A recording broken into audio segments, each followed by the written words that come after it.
Hello, good morning everyone. एक ना कल हम लोग देख रहे थे आर्काइव से फ्लूइड मैकेनिक्स, सॉरी ग्रेविटेशन देख रहे थे और ये देखना था, हीट एंड थर्मो का डाउट बचा हुआ था। एक बार हीट एंड थर्मो में जो भी आपका डाउट है उसे चैट में भेज दो पहले।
मुस्कान, सारा ट्राई हो गया क्या? Yes, sir. बस तीन ही डाउट हैं। Yes, sir.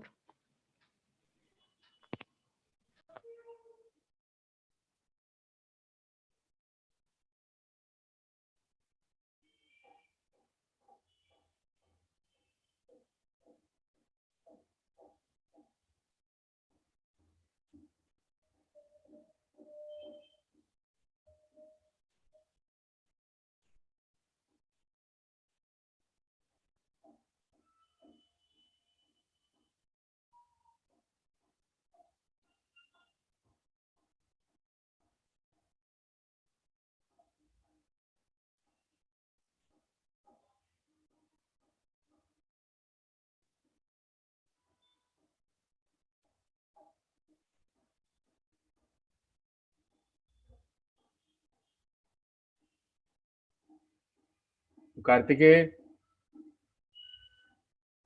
Yes sir. Doubt नहीं है आपका हीट एंड थर्मो में? सर एक ही डाउट था, वो भेज दिया। अच्छा, गुड। श्रेय का अभी ट्राई नहीं हुआ पूरा?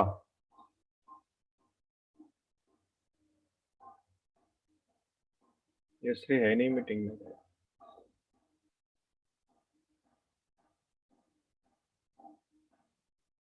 तनु, कहाँ तक ट्राई हुआ हीट एंड थर्मो में?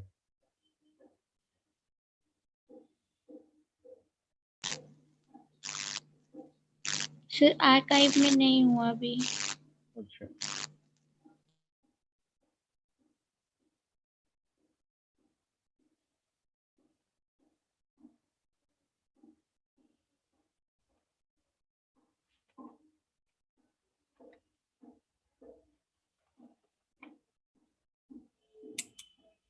देखना पहले फ्लूइड मैकेनिक्स का देखें जो भी डाउट था। क्वेश्चन नंबर 8 और 9 था।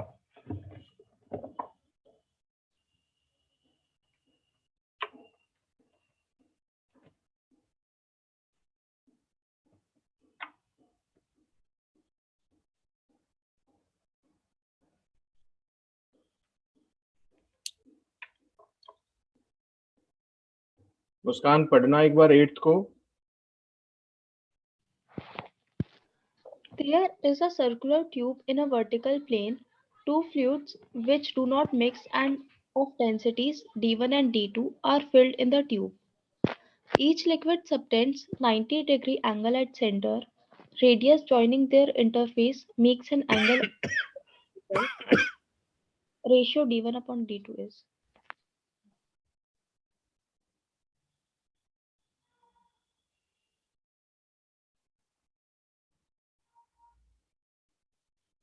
देखना इसका जो पिक्चर है ना, इसमें ज्योमेट्री ही है ज़्यादा, फ्लूइड मैकेनिक्स तो ऐसा है नहीं इसका कुछ टिपिकल। तो इसका फिगर हम ओरिजिनल फिगर ही स्कैन करके डालें इस पे, तो समझना बातों को आसान होगा।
ये फिगर दिख रहा है क्या सभी को?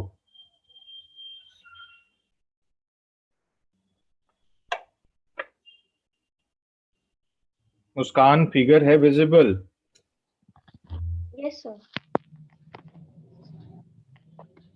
देखना इसमें सिंपली पास्कल लॉ लगाना है आपको। ट्यूब के अंदर ये दो लिक्विड है, ऑब्वियस है कि कुछ एयर भी होगा।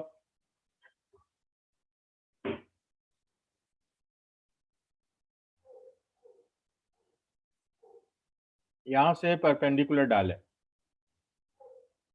थोड़ा फिगर और बड़ा करें। ये आर है, ये 90 माइनस अल्फा, इस डिस्टेंस को बोले y1, ये यहां से यहां तक। y1 की वैल्यू होगी r cos 90 minus alpha, that is r sin alpha. इस डिस्टेंस को लिखें y2, y2 का वैल्यू होगा r minus r sin alpha.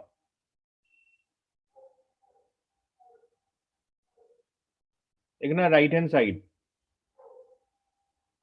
यहां से परपेंडिकुलर डालें, ये डिस्टेंस y3 लिखें। y3 की वैल्यू होगी r cos अल्फा।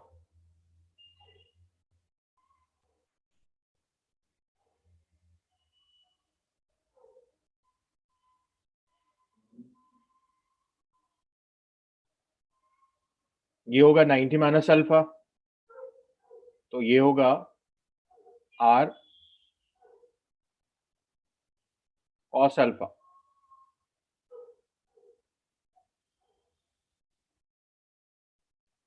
समझ में आ रहा है ये? Yes, sir. अब देखना यहां से बढ़ें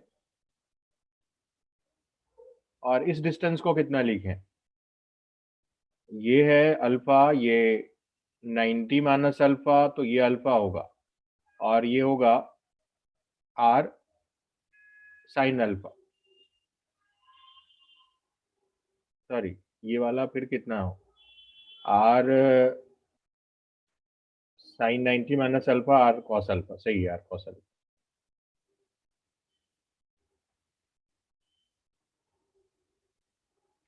r cos alpha.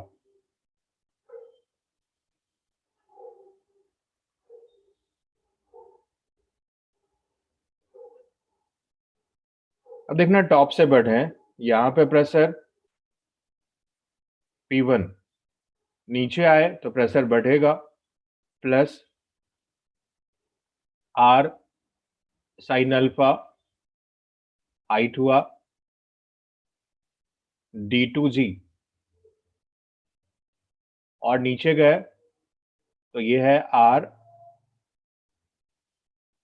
cos alpha d2g plus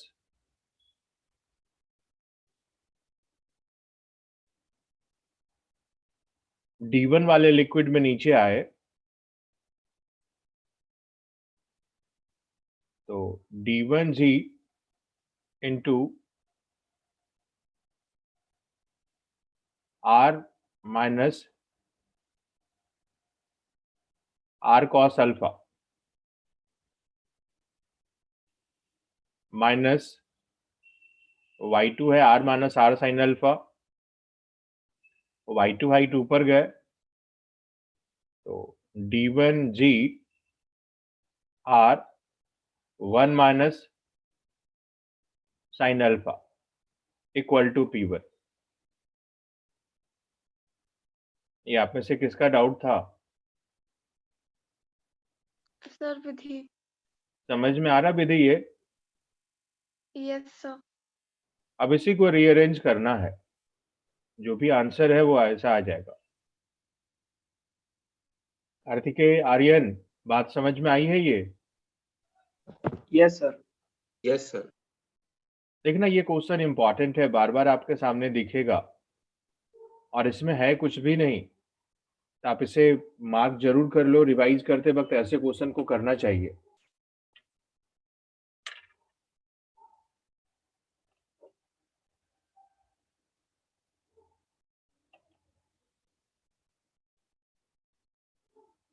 एक बार सभी सिंप्लीफाई करना, चेक करना आंसर।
विधि आंसर आया क्या? सर अभी सॉल्व। देखना आर वाला टर्म्स, जी वाला टर्म सब में से हटा दो।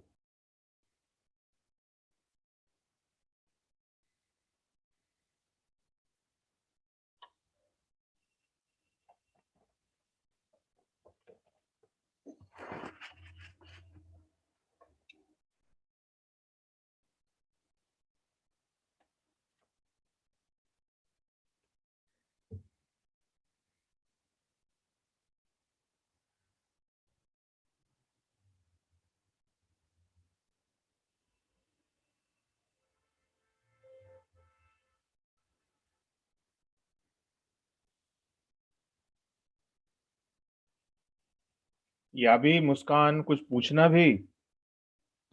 No, sir.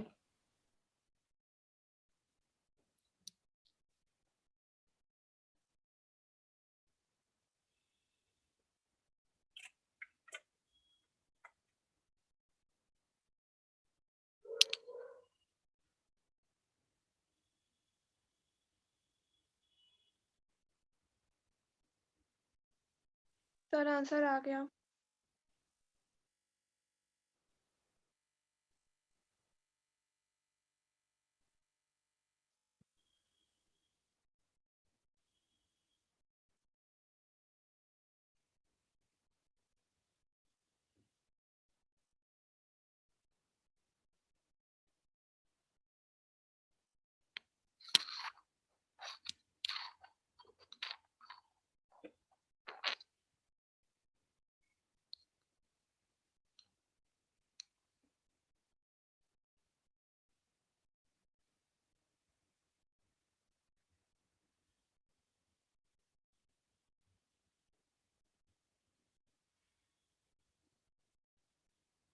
आर्यन, कार्तिकेय, आगे आंसर।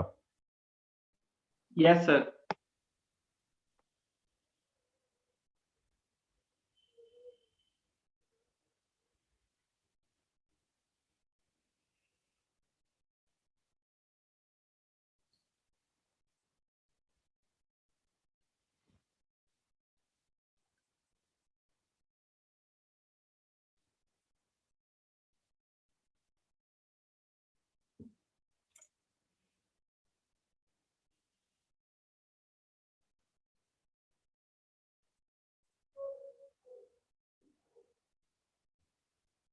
विधि, आंसर आया क्या? Yes sir. बढ़े आगे नेक्स्ट क्वेश्चन पे। Yes sir. विधि पढ़ना 9th को।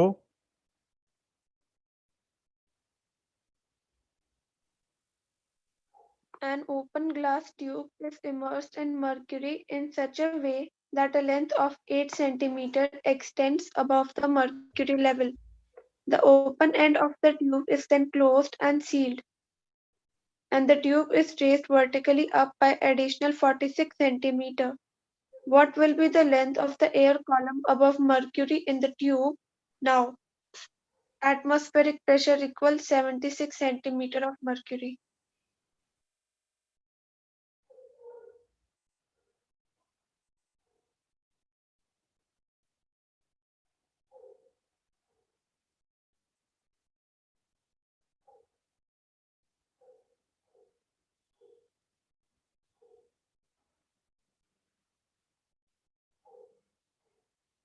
देखो ना, यही कोई कंटेनर है जिसमें लिक्विड भरी हुई है। लिक्विड माना ये है लिक्विड यहां तक। इसमें एक ट्यूब है।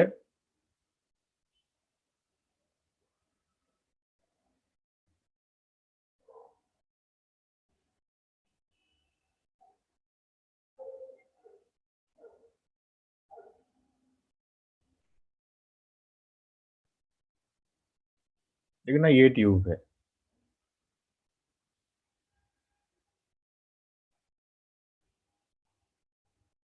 इनिशियली ओपन था, और ये जो हाइट है 8 सेंटीमीटर। इसका क्रॉस सेक्शन एरिया मान लेते हैं ए, और प्रेशर कितना होगा? P not. पी नॉट बोल रहे हैं।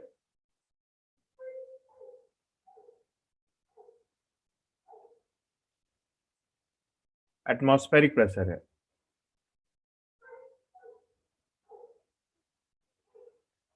अब ट्यूब को बाहर की तरफ पुल किए। ऊपर से क्लोज है ट्यूब अब, और फिर पुल कर रहे हैं बाहर।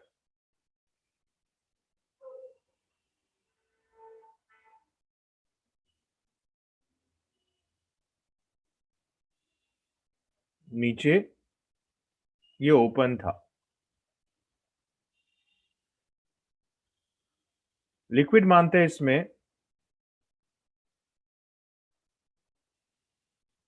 ये हाइट कुछ y है। और टोटल कितना है, ये पहले से 8 था और एडिशनली 46 ऊपर ले गए, तो 8 + 46 दैट इज 54। अंदर में प्रेशर ऑब्वियस है डिक्रीज किया। देखना जो यहां पे प्रेशर होगा एटमॉस्फेरिक और ऊपर गए तो यहाँ का प्रेशर P1 है। P1 को आप लिखना चाहो तो लिखोगे P0 माइनस y रो Hg का इंटू जी, क्योंकि इसमें लिक्विड कौन सा है, Hg है।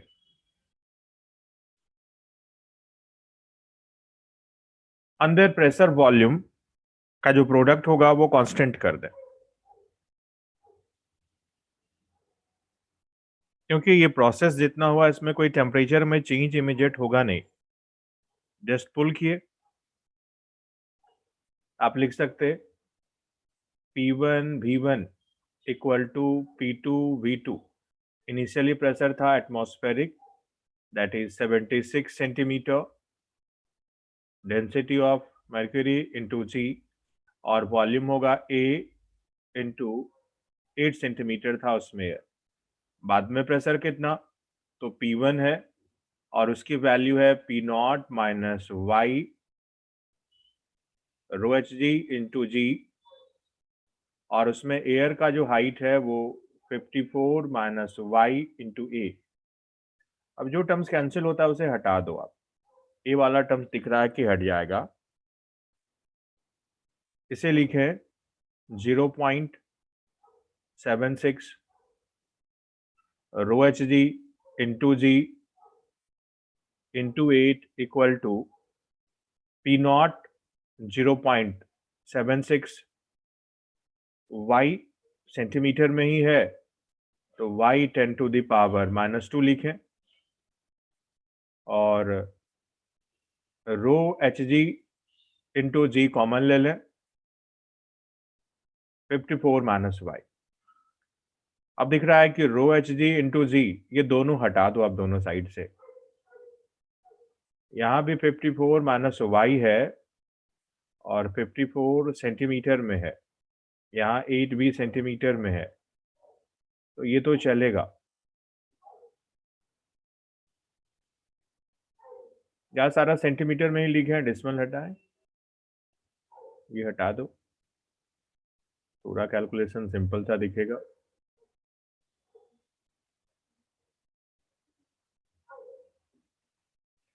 इसको भी लिख दें 76 माइनस y। समझ में आ रहा है ये सभी के? y के लिए आपको सॉल्व करना था, यही आंसर हुआ। 9th वाला आप में से किसका डाउट था? सर मुस्कान। मुस्कान, बात क्लियर है ये? Yes sir. शांतनु, आपने डाउट भेजे ना, कुछ बोल रहे हो, समझ में आ रही बात? Yes sir. ट्राई नहीं हुआ क्वेश्चन शांतनु? आर्काइव सर नहीं हुआ। आर्काइव करना है ना शांतनु, रिजल्ट तो इसी से होगा।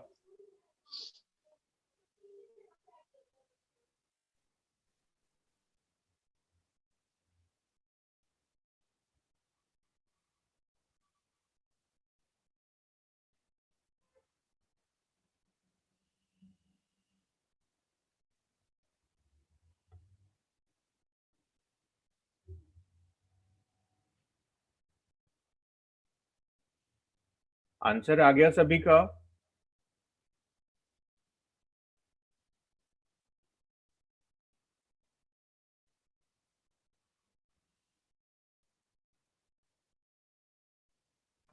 Yes sir. ये क्वाड्रेटिक इक्वेशन बन गया क्या इसमें? y की वैल्यू कितनी आई? तो 38। एक वैल्यू आई है, दो वैल्यू आई y की? सर मैंने हिट एंड ट्रायल से कर दिया। अच्छा, हीटर ट्रायल से कर लिया। और कोई पूरी तरह सॉल्व किए इसे?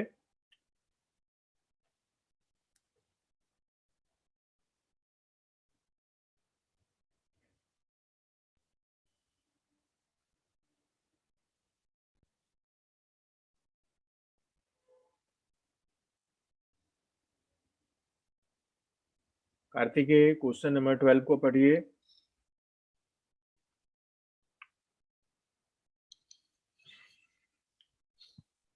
The amplitude of a simple pendulum oscillating in air with a small spherical bob decreases from 10 centimeter to 8 centimeter in 40 seconds. Assuming that Stokes' law is valid and ratio of coefficient of viscosity of air to that of carbon dioxide is 1.3, the time in which amplitude of this pendulum will reduce from 10 centimeter to 5 centimeter in carbon dioxide will be close to.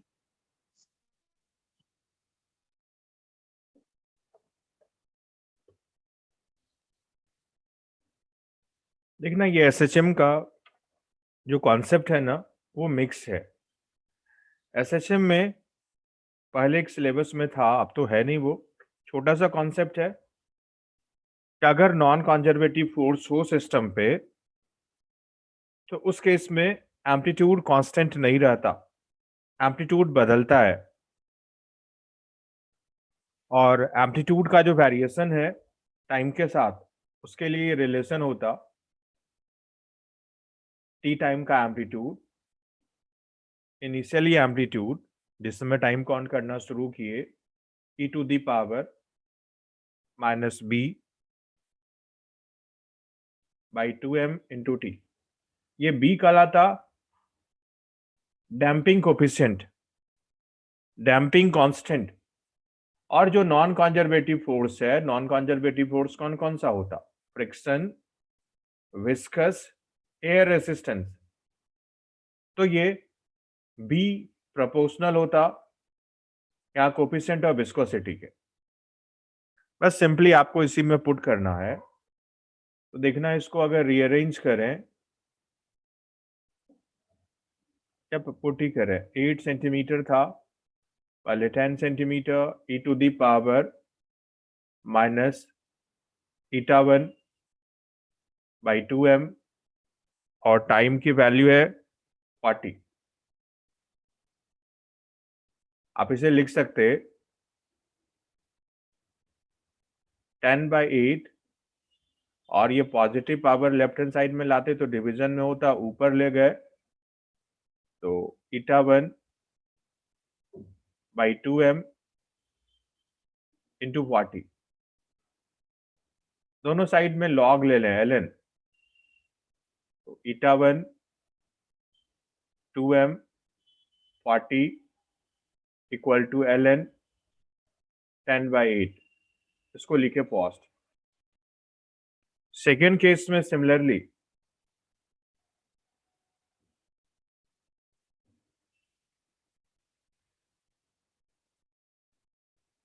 In case 2, तो आप एक coefficient of viscosity change होगा, ईटा 2 2m, time कितना given है,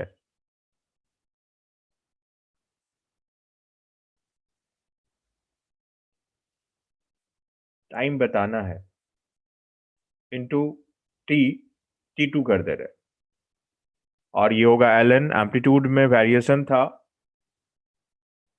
10/5 का। अब ये दो इक्वेशन है, डिवाइड करते, डिवाइड करेंगे तो ये होगा t2 n2 by 40 n1 ln2 ln 10/8। अब यहां से n1/n2 का वैल्यू दिया हुआ था, कोफिशिएंट ऑफ विस्कोसिटी एयर और कार्बन डाइऑक्साइड का था 1.3, तो यहां पे लिखेंगे T2 बाई 40 1.3 ln2, और ln ये हो गया 5/4।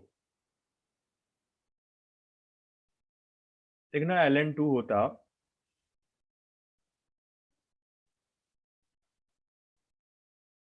0.693। नीचे लिखे ln5 माइनस ln4। ln5 होता 1.61 माइनस ln4 को लिख दें 2 टाइम्स 0.693। यहाँ से T2 की वैल्यू आ जाएगी।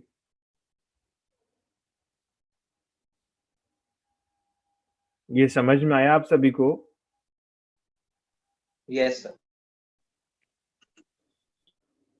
ये डाउट आप में से किसका था? हमें लग रहा है सर सभी का ही होगा, मैक्सिमम का ही होगा। कार्तिकेय का तो था ही।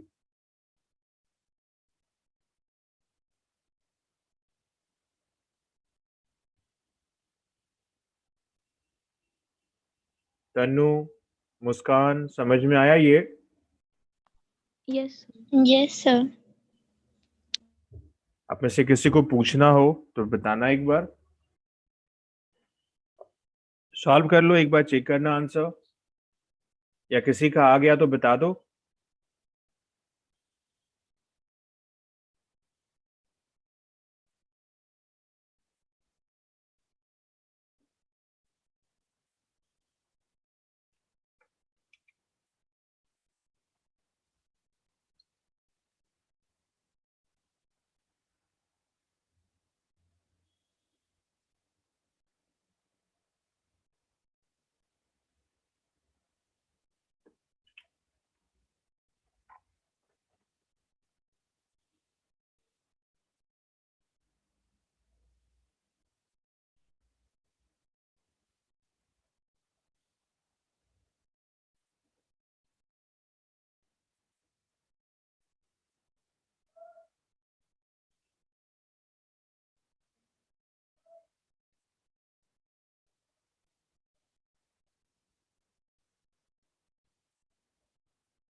विधि, आंसर आ गया इसका?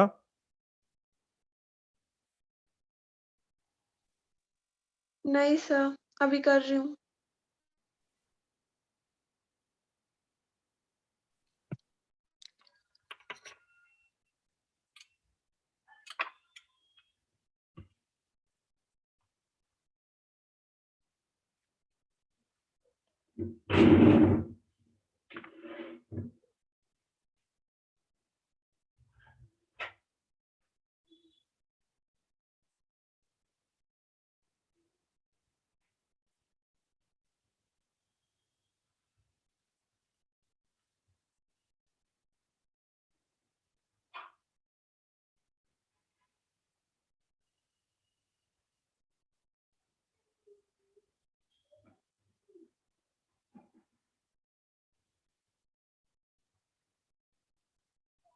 सर आंसर आ गया।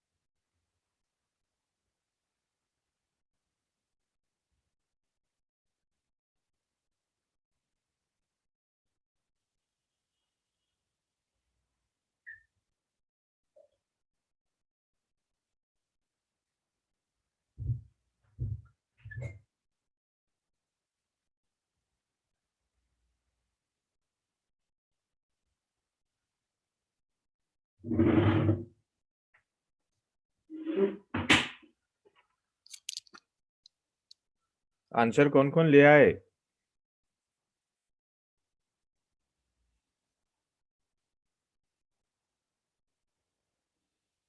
कार्तिकेय, आर्यन, आया answer? Yes sir. Yes sir, आ गया।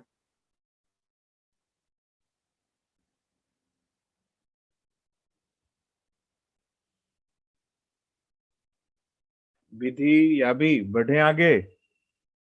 यस सर। देखना 8, 9, 12, नेक्स्ट है 15, 17। 15 में assuming the drop of liquid,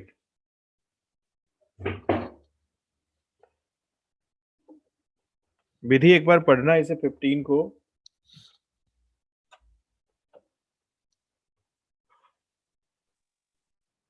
Assume that a drop of liquid evaporates by decrease in its surface energy so that its temperature remains unchanged. What should be the minimum radius of the drop for this to be possible? The surface tension is T, density of liquid is rho, and L is the latent heat of vaporization. देखना ये drop है, इसका radius r change होके हो गया r minus dr radius, तो ये मास vaporise हो गया। और वेपराइज होने के लिए एनर्जी कहाँ से आया? तो जो इसके सरफेस पे एनर्जी था, टॉप सरफेस एक्सपोज था एयर को, वो टेंशन में था, उसकी एनर्जी अधिक थी, वो एनर्जी यूटिलाइज हुआ।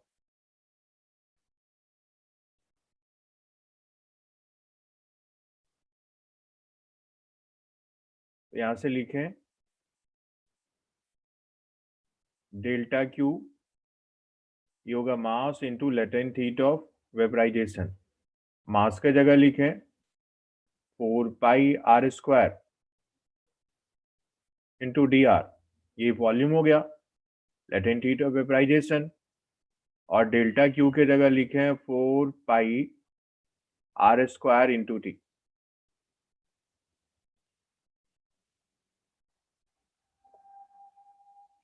ये समझ में आ रहा सभी को?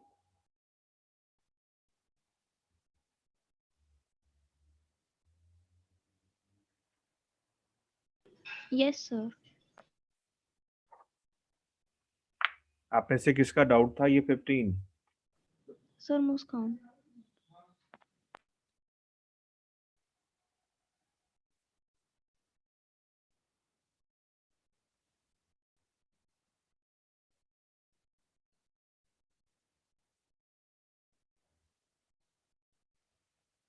देखना यहाँ वॉल्यूम में डेंसिटी भी वाटर के डेंसिटी लिक्विड के डेंसिटी से भी मल्टीप्लाई करना होगा, rho L.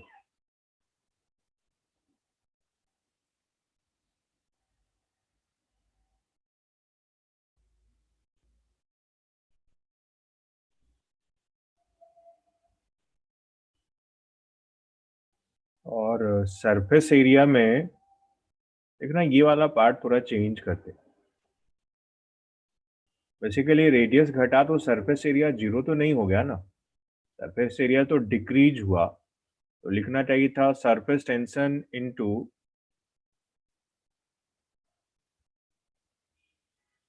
Decrease in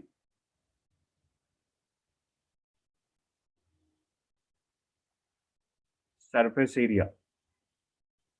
4 right hand side वाला टर्म्स एज इट इज लिखे 4 pi r square d r, density of liquid water ही है, और latent heat of vaporisation.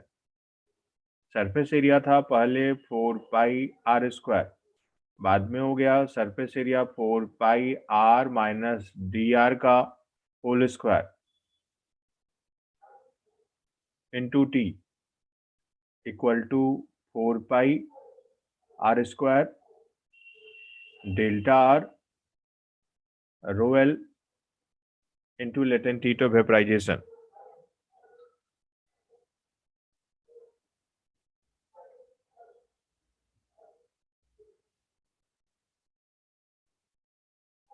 Latent heat of vaporisation के लिए सॉल्व करना, तो देखना यहां से लिखें L V equal to 1 by 4 pi r square delta r rho l density of liquid, और ऊपर वाला terms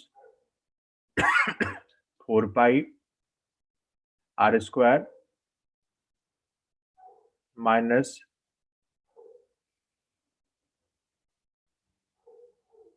are square plus delta r का square minus twice of delta r into r. ऐसा।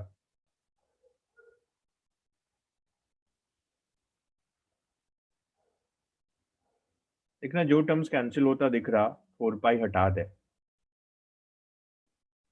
तो ये आ गया r square minus r square plus twice of r delta r, और ये टर्म्स नेग्लिजिबल हो गया, डेल्टा आर काफी छोटा है, उसका स्क्वायर तो और भी छोटा हो जाएगा।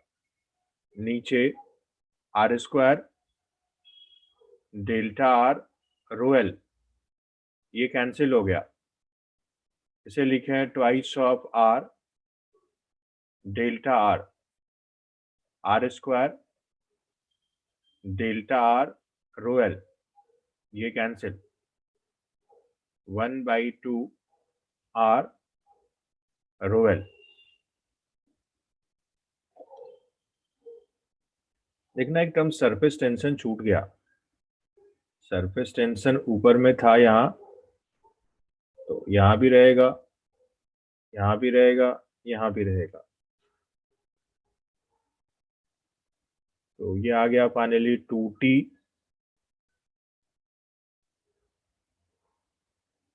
रो एल इंटू आर।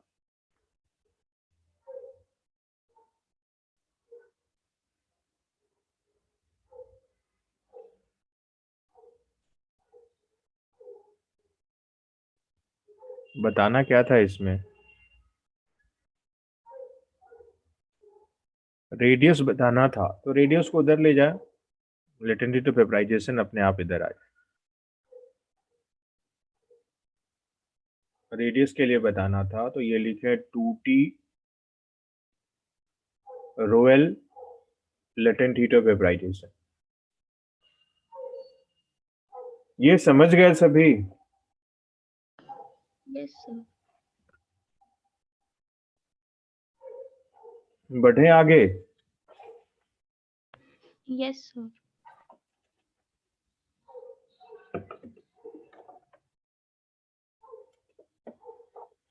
देखना नेक्स्ट है 17।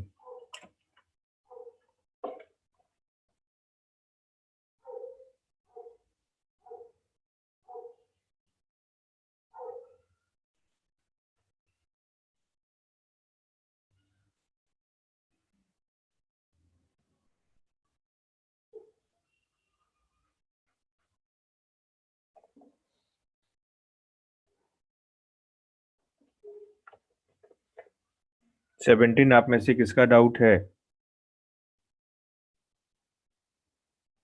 सर कार्तिकेय। सर आ रहे हैं। सर विधि। देखना इसमें क्वेश्चन सिंपल है, आप इलेक्ट्रोस्टैट का आइडिया नहीं है, इसमें इलेक्ट्रोस्टैट का कॉन्सेप्ट मिक्स है, इसी वजह से दिक्कत हुई आपको। A liquid drop having 6 excess electron is kept stationary under a uniform electric field is 25.5 kilovolt per meter. The density of liquid is given, the radius of the drop is, देखना radius of the drop आप मान लो r, नीचे इसका wait अगर equilibrium में है तो charge into electric field, यही होता फोर्स, इलेक्ट्रिक फोर्स होता। ये तो ग्रेविटेशन के जैसा ही आप बोल सकते, वेट के जगह 4/3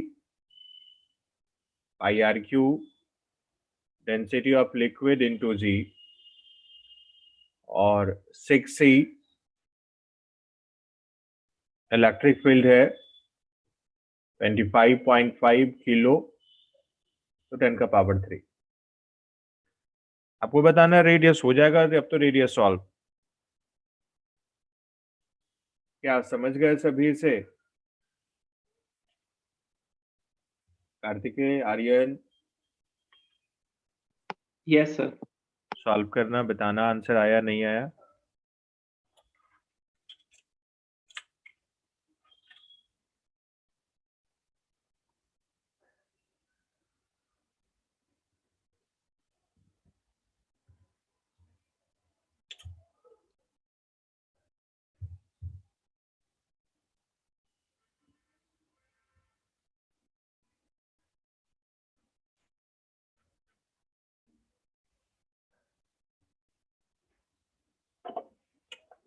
21 किसका डाउट है?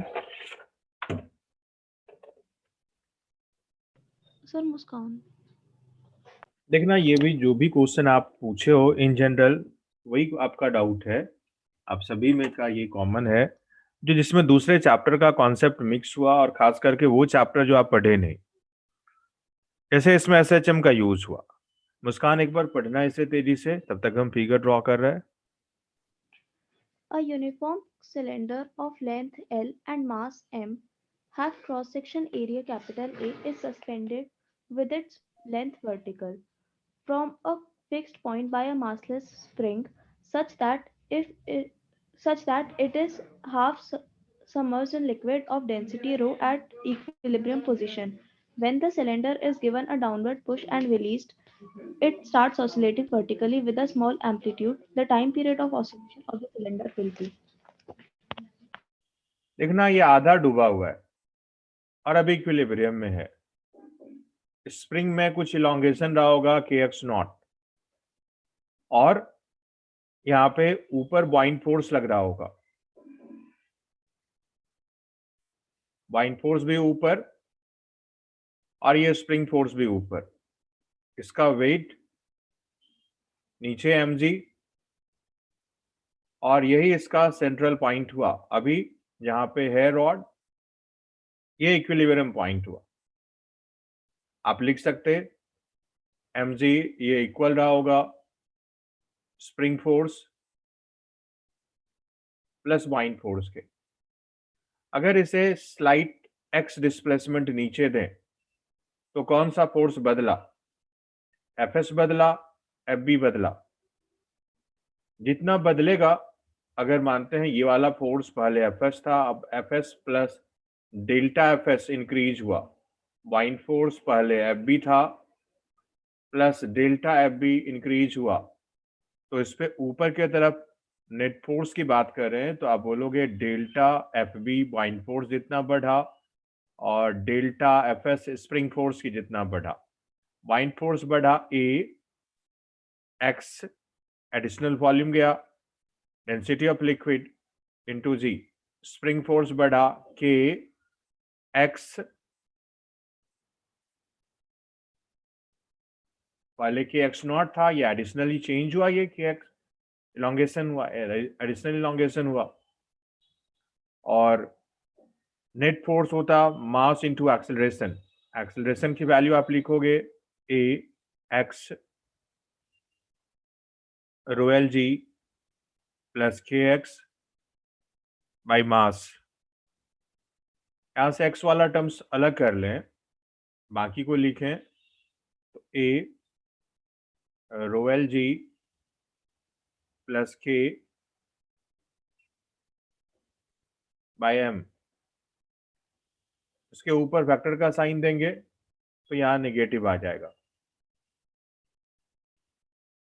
और इसे स्टैंडर्ड इक्वेशन के साथ कंपेयर करें, a equal to minus omega square x,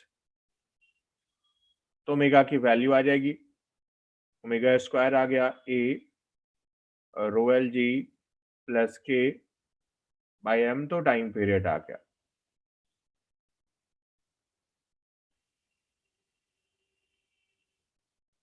क्या ये समझ में आ गया आप सभी को? Yes, sir.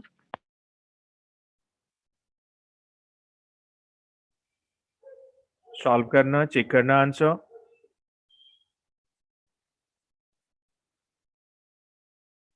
कार्तिकेय, आर्यन, शांतनु, ठीक है ये? Yes, sir. Yes, sir.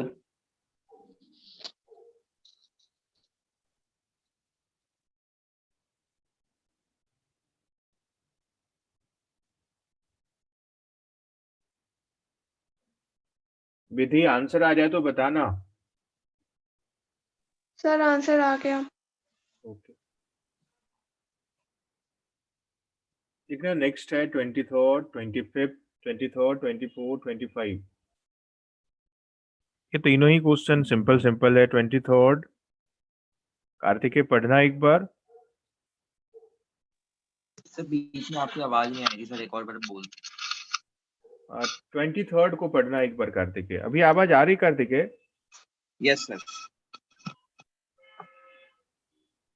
If the ball of steel density 7.8 per centimeter cube attains a terminal velocity of 10 centimeter per second when falling in a tank of water, coefficient of viscosity 8.5 into 10 to the power minus 4 pascals second, then its terminal velocity in glycerine rho is equals to 1.2 gram per centimeter cube and neta is equals to 13.2 pascal second would be nearly. देखना किसी liquid में ये मानते हैं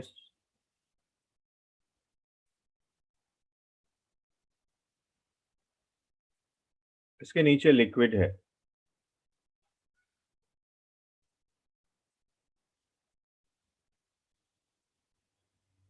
ये spherical ball नीचे जा रहा टर्मिनल वेलोसिटी से। टर्मिनल वेलोसिटी कांस्टेंट वेलोसिटी होता, नेट फोर्स 0 होती, नीचे mg, ऊपर buoyant force plus viscous force. Buoyant force 4/3 pi r cube density of liquid into g, viscous force 6 pi eta r v, और नीचे वेट इसका 4/3 pi r cube density of solid into g. यहां से terminal velocity ये v है, eta r v. Terminal velocity के लिए आप सिंप्लीफाई करोगे तो रिजल्ट आ जाएगा। देखना ये रिजल्ट आता 4/3 pi r cube rho s minus rho l into g divided by 6 pi eta are.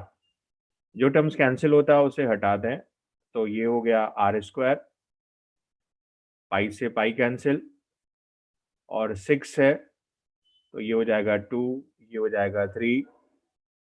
तो टर्मिनल वेलोसिटी यहां से लिखें 2/9 rho s minus rho l g r square by eta.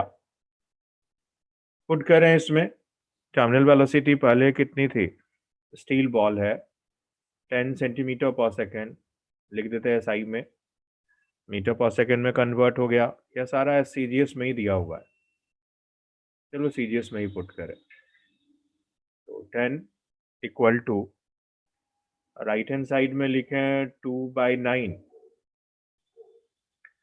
Density steel ball का 7.8। Liquid कौन सा है, ये water है, तो वाटर का डेंसिटी 1 होगा सीरियस में, और जी ही रखें। रेडियस बॉल का गिवन नहीं है तो उसे भी आर ही रखें, डिवाइडेड बाई ईटा। वाटर का गिवन है 8.5 10 to the power -4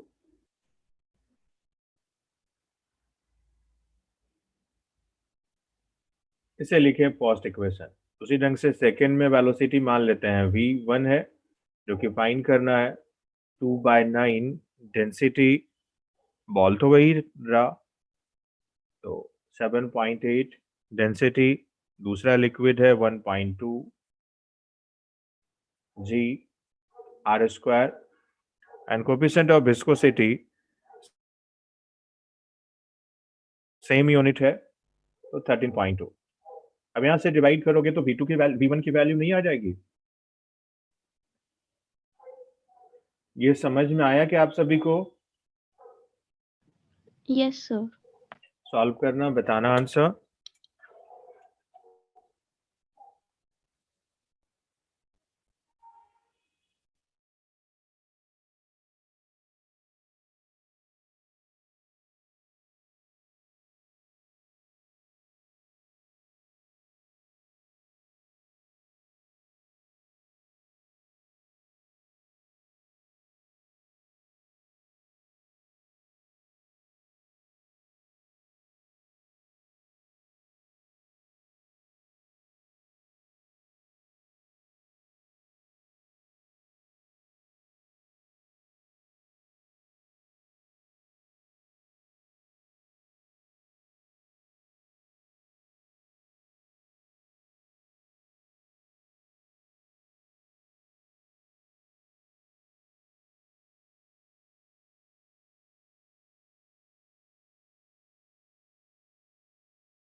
So 6.25 10 to the power minus 4.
बढ़े आगे, सभी का आ गया answer? Kartikeya, Aryan? Yes sir, आ गया।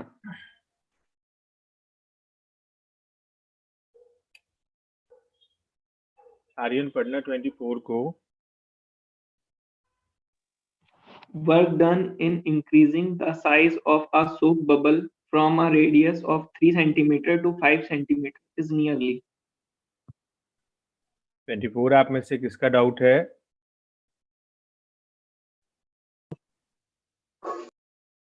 सर कार्तिक। कार्तिकेय, ये तो सरफेस एरिया इंक्रीज किया, सो बबल है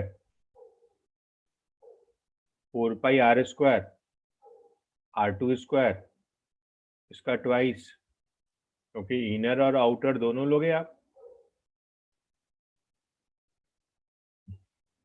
और इसको सरफेस टेंशन से मल्टीप्लाई कर दोगे। आगे बढ़ जाए Kartikeya?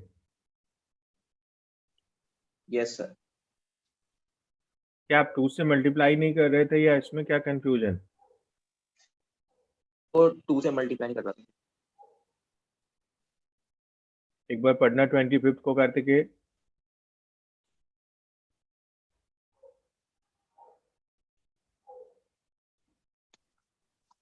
A water fountain on the ground sprinkles water all around it. If the speed of the water coming out of the fountain is v, the total area around the fountain that gets wet is. देखना, यही fountain के चारों तरफ जो जा रहा होगा, जो राइट जा रहा होगा उसकी बात करें। उसके लिए कितने एंगल पे मैक्सिमम एरिया जाए? 45 डिग्री पे होगा। तो जो रेडियस होगा, चारों तरफ जा रहा है, एक रिंग बन रहा होगा जहां पे फाउंटेन गिर रहा होगा, मैक्सिमम एरिया। तो रेडियस आप रेंज के बराबर लोगे, मैक्सिमम रेंज होता v square sin 2 theta by g, और एरिया हो जाएगा pi r square, v square sin 90 degree 1 by g. ये फर्स्ट इक्वेशन आ गया, यहां से एरिया आ गया।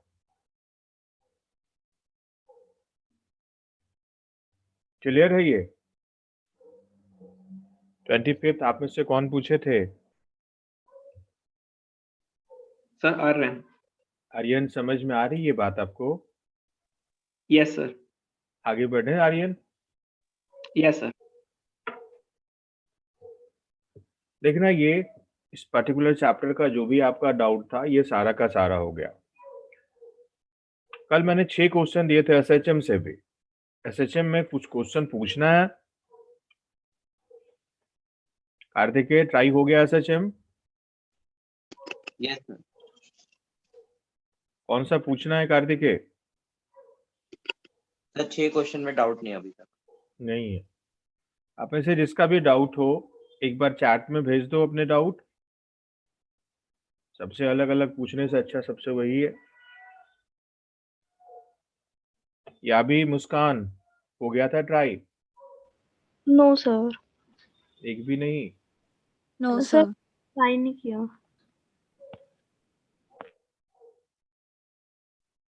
विधि का है क्वेश्चन 3 और आर्यन का है question 6।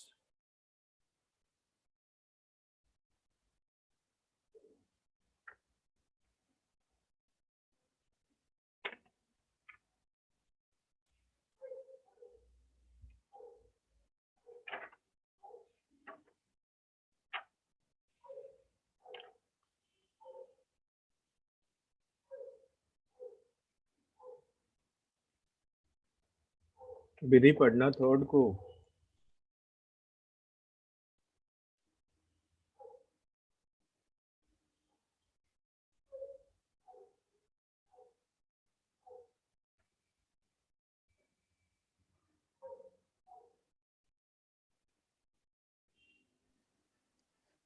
Vidhi. A particle executes simple harmonic motion with an amplitude of 10 centimeter. At what distance from the mean position are the kinetic and potential energies equal? देखना टोटल एनर्जी कांस्टेंट रहता ना विधि, तो अगर kinetic Yes, और potential same है that means kinetic energy किसी particular time पे kinetic energy का जो मैक्सिमम वैल्यू है उसका आधा है, आधा पोटेंशियल है। टी yes, टाइम पे kinetic energy maximum kinetic energy का कितना है, आधा है। जिसमें मैक्सिमम काइनेटिक एनर्जी रहता है उसमें पोटेंशियल एनर्जी कितनी रहती है, 0। और मैक्सिमम काइनेटिक एनर्जी अगर है तो टी टाइम का वेलोसिटी कितना रहा होगा, v0/√2। मैक्सिमम का 1/√2 टाइम्स होगा उस इंस्टेंट का वेलोसिटी। वेलोसिटी आप जानते अगर एक्स के टर्म्स में भी जानते और टी के टर्म्स में भी जानते फॉर्मूला। हमें बताना है इसमें पोजीशन बताना है ना, डिस्टेंस बताना मीन पोजीशन से। Omega √a² - x²। v के जगह लिखें ओमेगा a0 या a, चलो a0 ही करें, एम्पलीट्यूड है, a0/√2 ओमेगा √a0² - x²। बस सॉल्व करना है, आ जाएगा। ठीक है विधि, yes, sir. सॉल्व करना, बताना आंसर।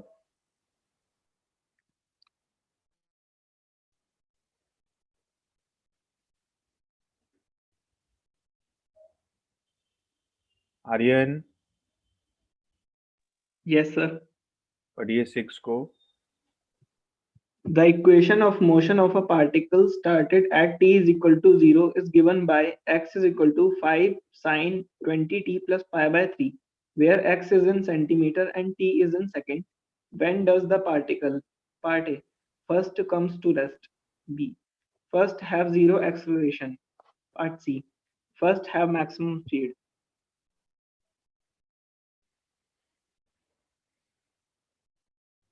विधि आ गया क्या? Yes, sir. देखना आर्यन, ये central point,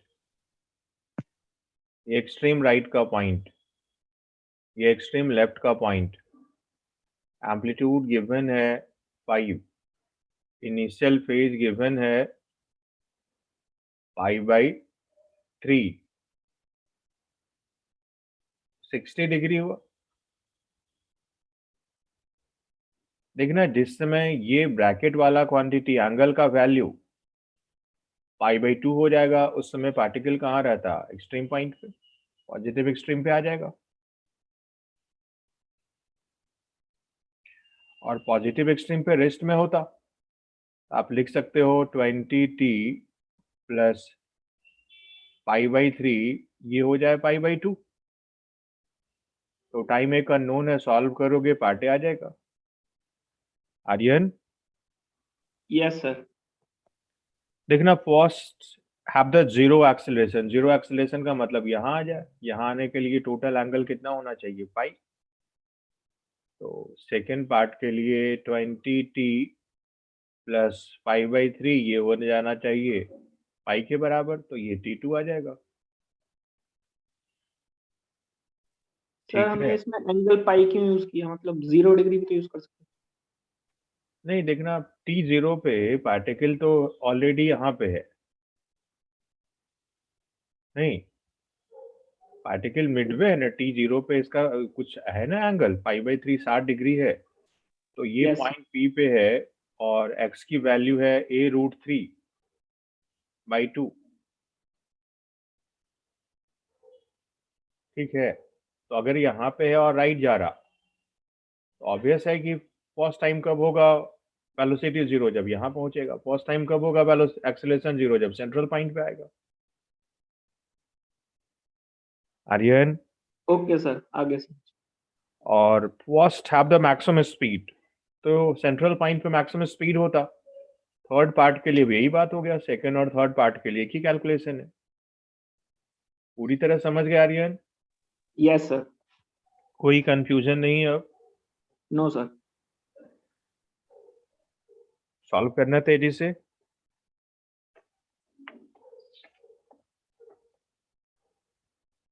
sir first part का आंसर है π/20 सेकेंड 120 सेकेंड।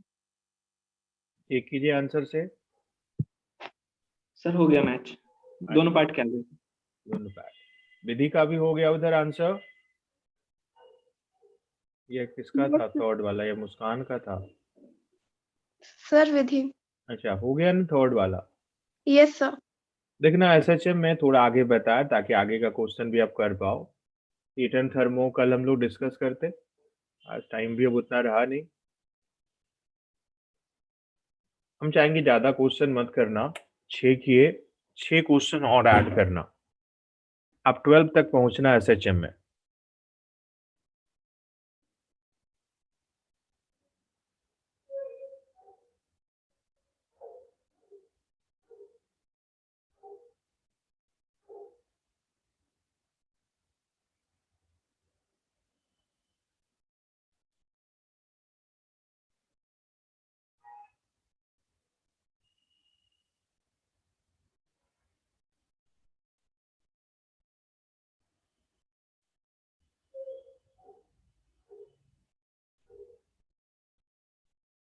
देखना हम लोग एनर्जी मेथड से पढ़ना था ना, या एनर्जी मेथड भी पढ़ चुके थे?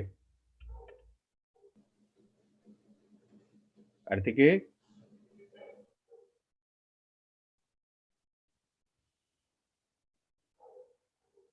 एनर्जी मेथड से पढ़ना था। एनर्जी मेथड पढ़ चुके? नहीं सर, एनर्जी मेथड से स्टार्ट करना है। स्टार्ट करना है।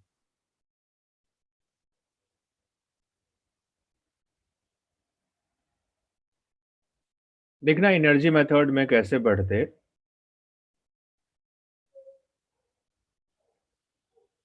यहाँ भी स्टेप वाइज बातों को देखेंगे, पहले क्या करें फिर क्या करें। पहले डिसाइड करेंगे सेंट्रल पॉइंट, पहले के जैसा ही।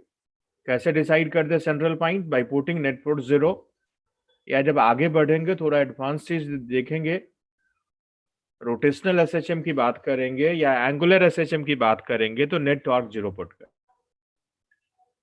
Consider the particle at a distance x from the central point, write down its total mechanical energy। हम लोग पहले क्या करते थे, x डिस्टेंस पे पार्टिकल को कंसीडर करते थे और उसके एबिलिटी खींच के न्यूटन्स लॉ लगाते थे। अब वो नहीं करेंगे, उसका काइनेटिक एनर्जी और पोटेंशियल एनर्जी लिखेंगे। As we know there is no non conservative force on the system, energy will not change, that is d dt 0 होगा। एनर्जी को टाइम के रिस्पेक्ट में डिफरेंशिएट करके 0 पुट कर सकते, क्योंकि एनर्जी चेंज नहीं कर रहा टाइम के साथ। Simplify it for acceleration and compare it with the standard equation. लेकिन इसमें क्वेश्चन करके बताएं। वही फिर से लिए स्प्रिंग ब्लॉक सिस्टम, हॉरिजॉन्टली लिए आसान होता है एनालाइज करना। सेंट्रल पॉइंट यहाँ, एक्सट्रीम पॉइंट भी यहाँ दिखा दिए, ये एक्सट्रीम राइट का पॉइंट, ये एक्सट्रीम लेफ्ट का पॉइंट होना चाहिए था इक्वल डिस्टेंस पे ही, फिगर में बन गया मिस्टेक से कम दूरी पे। आप एक्सट्रीम लेफ्ट और एक्सट्रीम राइट इक्वल डिस्टेंस पे दिखाना। सेंट्रल पॉइंट से एक्स डिस्टेंस पे पार्टिकल है तो ऑब्वियस है यहाँ इसके पास वेलोसिटी होगी, क्योंकि एक्सट्रीम पॉइंट पे वेलोसिटी नहीं होती, और स्प्रिंग इलोंगेटेड होगा, तो टोटल एनर्जी ई ये होगा काइनेटिक एनर्जी पोटेंशियल एनर्जी का सब। Kinetic energy half m v square और potential energy half k x square. Differentiate करें डी डी टी और ये एक्सप्रेशन लिख दिए। हाफ एम कांस्टेंट था, वी स्क्वायर का 2v dv dt, क्योंकि डिफ्रेंशिएट कर रहे थे टाइम के रिस्पेक्ट में। आप के एक्स एक्स स्क्वायर का 2x dx dt, ये v बन गया, ये a बन गया, और ये 0 लिखे। सिंप्लीफाई किए तो देखना यहाँ वेक्टर का साइन क्यों देते, a और x में डिस्प्लेसमेंट है राइट, एक्सेलरेशन होगा ब्लॉक का लेफ्ट, दैट्स वाई यहाँ पे माइनस साइन दिए। ये फर्स्ट, ये स्टैंडर्ड इक्वेशन आ गया ओमेगा स्क्वायर, तो टाइम पीरियड आ गई। तो ये एनर्जी वाला मेथड हुआ। आप एनर्जी मेथड को तेजी से लिखना, फिर हम लोग एंगुलर एसएचएम की बात करते हैं, और फिर सिंपल पेंडुलम पे आएंगे।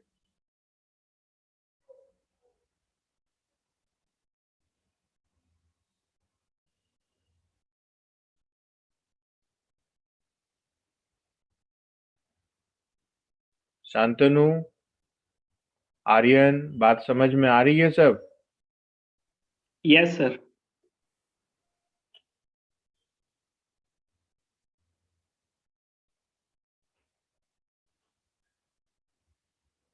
शांतनु तो है ही नहीं मीटिंग में, आज श्रेय भी नहीं दिखा।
क्या पुराना पेज हो गया था लिखा हुआ सभी का?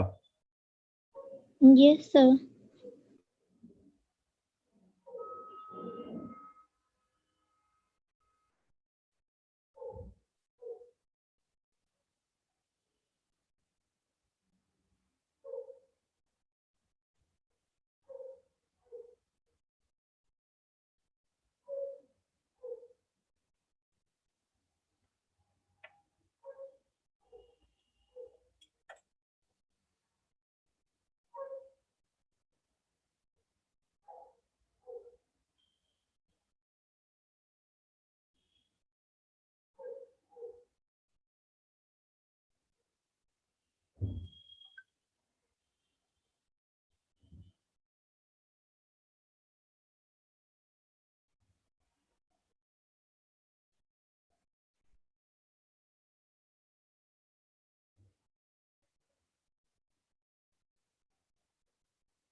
जो लिख लिए यहाँ तक एक बार हैंड रेज करना।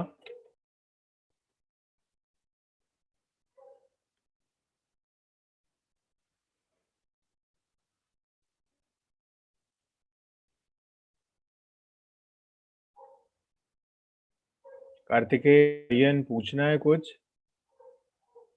No, sir. No, sir. Tannu, याबी, कोई कंफ्यूजन भी? No, No. sir.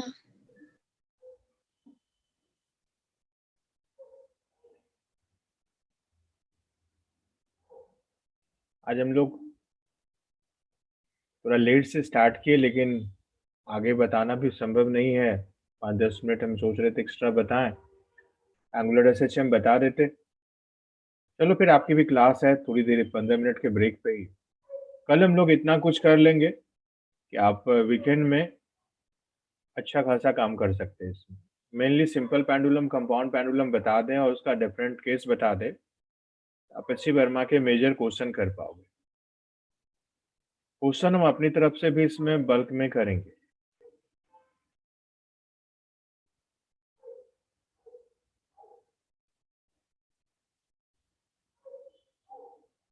चलिए फिर मीटिंग अभी यहीं डिस्कनेक्ट करें। कल पहले हीट एंड थर्मो की प्रॉब्लम करेंगे। प्रॉब्लम करने के बाद जो टाइम बचेगा हम कोशिश करेंगे कि एंगुलर एसएचएम का कॉन्सेप्ट आपको शेयर करें। सिंपल पेंडुलम और कंपाउंड पेंडुलम कैसे काम करता, उसके बेसिक टाइप के क्वेश्चन इतना जरूर कर दें। फिर उसके एडवांस लेवल के क्वेश्चन और जो होते कोशिश करेंगे उसे भी करने की, नहीं तो उसे नेक्स्ट वीक करेंगे। आप एक बार इस चीज को पढ़ के भी आना क्योंकि क्वेश्चन आपको कम ही चाहिए दिए करने को। तो एच.सी. वर्मा से रीडिंग लगाते हैं एसएचएम, मैंने बताया कि ये वेव के लिए इंपॉर्टेंट है। आप इसे रीडिंग लगाओगे बुक से तो और भी ढंग से बात समझ में आएगी। चलिए, ओके।